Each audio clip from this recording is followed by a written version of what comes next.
I recently used a few pieces of scrap wood I had hanging out in my shed and made a arbor. See it over my head here? And then I painted it in. I'm helping the honeysuckle that I have growing on my fence line to go up and over to create a living archway. Here's the honeysuckle. I had this just from a cutting. You can easily take a cutting of this at the tip of the plant, like so. Take a 6-inch cutting, stick it in soil, some rooting hormone, then soil, and it will definitely root and grow. Super easy to propagate. So here it is. It's getting very, very big, up and over the side of the fence here.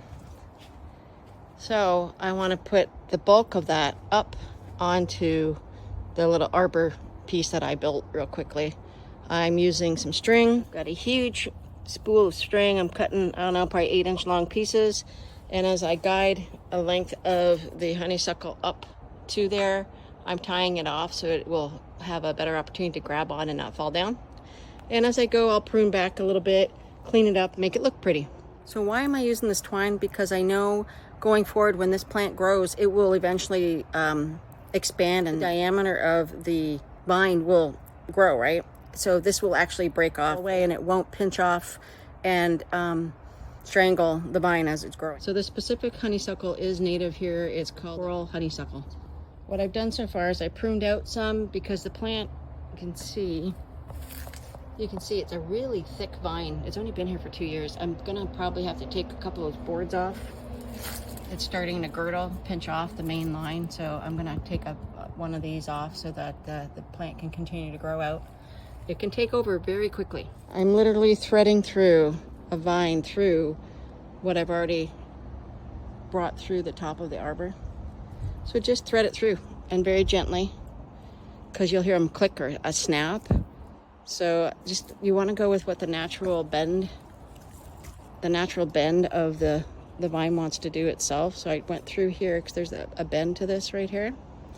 And I went up through and just let it ride through there. This one that's hanging out, I'll drop it underneath. Not easy to do with one hand. So I dropped it underneath, came around, and see how it wants to do a natural curve. So I'm working with what the plant wants to do.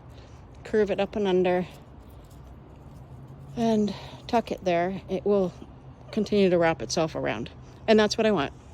I want this plant to go up and over and have a massive amount of the beautiful coral flowers, because it attracts hummingbirds, butterflies, and bees, which are all great pollinators for my vegetable garden. Right plant, right place, every time. It's so true. Where you put things can really help benefit other plants that you have in your yard. It's cheap, easy. It'll look great when it's filled in a little bit more.